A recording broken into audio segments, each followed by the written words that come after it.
دي علبة الأيباد 11 الجديد اللي بيجي بشريحة A16 اللي أبل بتسميها شريحة خارقة السرعة مع الشاشة الليكويد ريتنا، ودي شكلها على العلبة بالرسمة المط والبروز البسيط والواضح زي ما هو باين بالفيديو. من تحت هنا هتلاقي شعار أبل بلون الأيباد، وهنا مكتوب أيباد، ومن هنا الشعار وموديل الجهاز. من الأسفل كالمعتاد هتلاقي المواصفات، والنسخة اللي معانا 128 جيجا واي فاي، ودي أقل نسخة حاليا على عكس السابق اللي كانت بتيجي 64 جيجا. طريقة فتح العلبة كالمعتاد، مفيش حاجة اتغيرت عن السابق، وبعد ما سحبنا اللي فوق نسحب اللي تحت كمان عشان تكون العلبة جاهزة للفتح، ونفتح العلبة ونقول بسم الله. في الغطا هنا مش هتلاقي أي حاجة زي ما بنشوف في علب الموبايلات. هنا معانا الأيباد بالتغليف الورقي النظيف بشكل مريح للعين، وده الأيباد باللون البينك، ونخليه على جنب دلوقتي ونشوف باقي محتويات العلبة. أول حاجة العلبة الصغيرة دي اللي هتلاقي مكتوب عليها ديزايند باي أبل إن كاليفورنيا، ومش هتلاقي ستيكر أبل زي الأول، لكن هتلاقي الورق الخاص بتعليمات الاستخدام بأكتر من لغة، وده كده كده محدش فينا بيقراه. ما أعتقدش دلوقتي إننا هنلاقي حد محتاج يعرف إزاي الأيباد ده بيشتغل. نرجع بقى الورق ده مكانه ونركنه على جنب، ونيجي هنا بقى لأكتر حاجة ببقى مهتم بيها في العلبة، وهي الشاحن.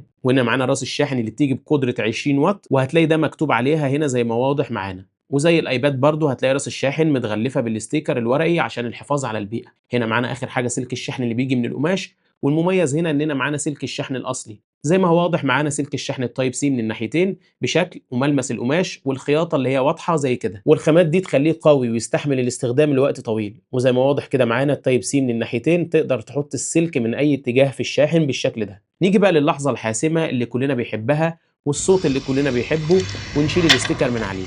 وممكن نسحب الايباد بالشكل ده، وطبعا الغلاف الورقي ده هنشيله ونحتفظ بيه زي باقي الحاجات اللي احتفظنا بيها من شويه. وده الايباد باللون البينك الجميل واللون مط عشان ما يبصمش، مع وضوحه وبروزه عن علامه ابل اللي بتيجي زي المرايه، بتصميم الايباد المعتاد بالحواف الفلات. وهنا الكاميرا الاحاديه اللي بتيجي 12 ميجا وبتصور فيديوهات لحد 4K 60 فريم. وللاسف مفيش فلاش، ومش عارف هم ليه مصممين على الايباد العادي والاير ان هم ينزلوا من غير فلاش. شايفها حركه غبيه جدا بصراحه. في الجنب اليمين هتلاقي زرار التحكم بالصوت لاعلى والاسفل، وحاجه غريبه هنا تحس ان الجهاز ممكن يتجرح بكل سهوله.